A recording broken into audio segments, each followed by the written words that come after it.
এদিকে জুলাই গণ অভ্যুত্থানে ময়মনসিংহের গৌরীপুরে পুলিশের গুলিতে শহীদ হন বিপ্লব হাসান, নূরে আলম সিদ্দিকী ও জোবায়ের আহমেদ। তাদের হারানোর 1 বছর পরও শোক কাটছে না পরিবারের। সদ্য নবজাতকে জন্ম দিয়েছেন শহীদ নূরে আলমের স্ত্রী। বাবা হারা সন্তানের ভবিষ্যৎ নিয়ে দুশ্চিন্তায় ভুগছেন তিনি। সরকার থেকে প্রয়োজনীয় সহযোগিতা চান শহীদদের স্বজনরা। ময়মনসিংহ থেকে মোজাম্মেল খোকনের পাঠানো তথ্যচিত্রে বিস্তারিত জানাচ্ছেন আব্দুল হামিদ।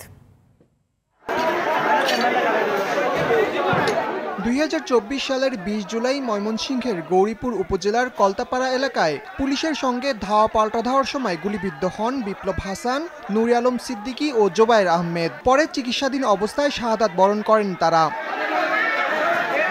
এদের মধ্যে শহীদ বিপ্লব সংসারের হাল ধরতে শ্রমিক হিসেবে কাজ শুরু করেছিলেন তেলের মিলে। মাদ্রাসায় শিক্ষকতা করে সংসার চালাতেন নূরে আলম। আর জোবায়ের ছিলেন মুদি দোকানদার। উপার্জনক্ষম ব্যক্তিকে হারিয়ে আর্থিক সংকটে দিন কাটছে তাদের পরিবারের। যে প্রশাসনটাও তার খবর নেওয়ার দরকার আছে, যে আজকে 1 বছর হয়ে গেছে, যে তার পরিবারটা কি হালে আছে না আছে আমরা একটু খোঁজ দিই।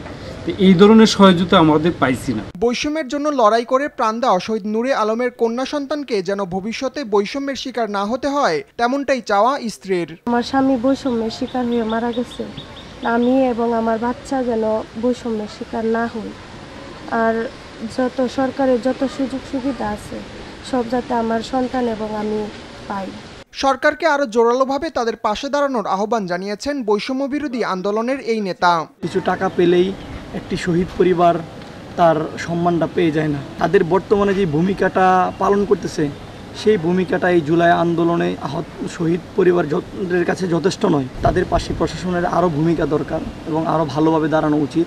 জুলাই গণ অভ্যুত্থানে ময়মনসিংহের গৌরীপুর এবং ফুলপুরের 5 জন সহ দেশের বিভিন্ন স্থানে জেলার 41 জন শহীদ হন। তাদের পরিবারকে আর্থিক সাহায্য সহ সব রকম সুযোগ সুবিধা দেওয়ার দাবি স্বজন ও এলাকাবাসীর। আব্দুল হামিদ, RTV।